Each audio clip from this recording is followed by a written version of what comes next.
Hi, math friends. I want to talk to you about something that we've been doing in our class lately, something called Prerequisite Skills. So, I'm calling this Prerequisite Skills and a simple way to differentiate. So, what are we looking at exactly? We're looking at the skills assessment, and the skills assessment itself is looking at the pre knowledge of us, looking at what we already know, specifically looking at the skills that we need to know to begin what we're about to learn. So why are we doing that? We're doing that to see what we need to know, to get to know what we need to know, if that makes sense. So sometimes we might begin to learn something and we might see that we don't quite understand how to get there. Well, this is trying to take that part of the learning and really put it in front of our unit of study. So we're trying to look at that before we get to those little problems. We know that our time is valuable. So the timetable that I'm laying out here is really smooth and really short. So looking at this timetable, you see that it's going to take about 10 minutes to do this. And then we have to grade and sort, and it can take about an hour. And in doing that, so we're thinking about all of our classes. If you're only doing this for one class, it'll take even less time. The lesson itself can take one day.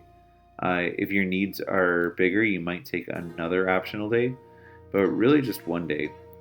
And then doing the pre-assessment again, so that we can compare how we did when we started to when we ended, is really going to help us see if we made those gains and if we're ready for the grade level material.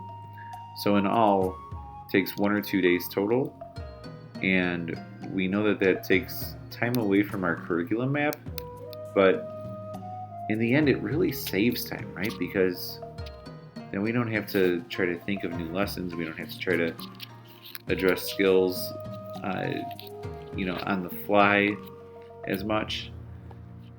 If we get everything right in front of us when we're learning. So, does it work? So, the data that I'm going to show you here is from before, and I'm also currently working on this again. And so far, it's seeming like it does work really well. So, this data that I have from before, 14 of 20 student scores increased. That's from the pre-skills assessment, the prerequisite assessment, from doing it before and after. And none of the scores decreased. So 6 of those stayed the same, right? But 14 of them actually increased. The really cool thing about this that goes beyond the numbers is that while we were working on these skills in class, I could tell as the teacher in the class that the students were really believing in themselves. That they really also appreciated that we were working on something that they didn't quite get or that they almost got. There were some skills where some students would say, oh yeah, I just needed to do this a little bit differently and now I understand it better. But there were even some where students said, yeah, I just don't know this. I didn't learn this before. So we were really getting to what they needed to do, and they really believed in what they did. After doing this, they were ready for the grade level material. We were able to make that instant connection with what we learned and what we were about to learn. A lot of times we think to ourselves, man, I have too much on my plate. How am I going to do one more thing? This is just one more thing. I can't do it. Well, that is a concern. We all have things going on in our lives, right? You may have family to take care of. You may have more preps this particular school year. You may have classes that you're taking. You may have perhaps another job that you have. There are so many things that we have, right? So if you do have too much on your plate, I'm asking you to consider this and take a look at this. So this process is actually pretty simple. It ends up being really efficient. And we said before, in terms of time, versus that curriculum map, it does put 1 or 2 more days on, possibly just one more day, but it's going to save you time in the end. when your students know those skills before we get to teaching the grade level material, and then you don't have to go back and address learning gaps, it's really going to save you time.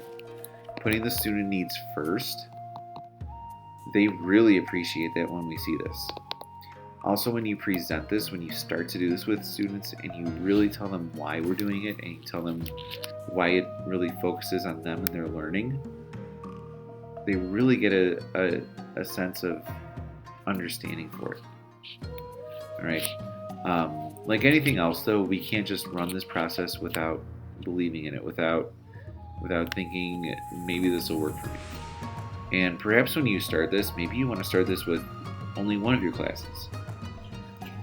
Maybe it does seem like it's going to be too much to do with everybody. So I would advise you starting with one class. That's how I started this, and it's been working really great. We're looking to fill those learning gaps, as we call them, or to finish the unfinished learning early.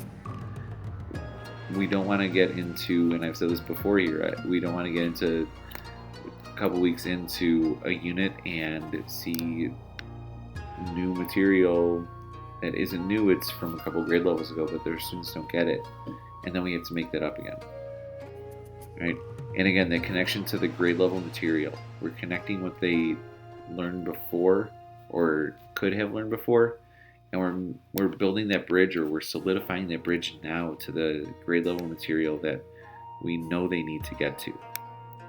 All right, so that's going to be the biggest thing here, is that it is a simple process, and I highly recommend that we try this out. In terms of our stakeholders too, our students are our biggest ones, right?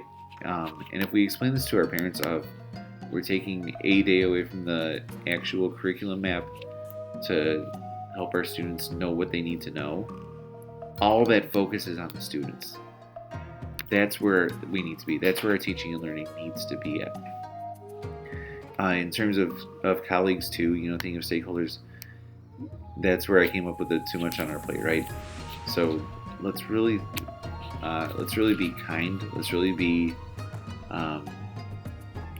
be patient with doing that too. And if we get a couple people to try it out, great. If you want to try it with one class, wonderful. Let's collect some more data. Let's see how this works. Let's get this in for more and more students, more and more subjects. I'm doing this for math, but let's get this done for more subjects and see where we can take this. In terms of our, administrators, instructional coaches, that's who I actually had a conversation with first, and I told them, look, this would take maybe a day away from our current instruction, and they said, yeah, that's great, go with it. So that's what we're really hoping to go for here. So, and again, timetable really short. Data on it was really, really solid, really positive stuff. Something that I believe in, and we want to fill those learning gaps early. We want to get them rolling before we give them the new grade level material. Build up our students' confidence, show them that we care, because we're taking a little bit extra time, right, to really get to what they need to get to. So that's what we're hoping to do here, and give it a try. I think it'll be great.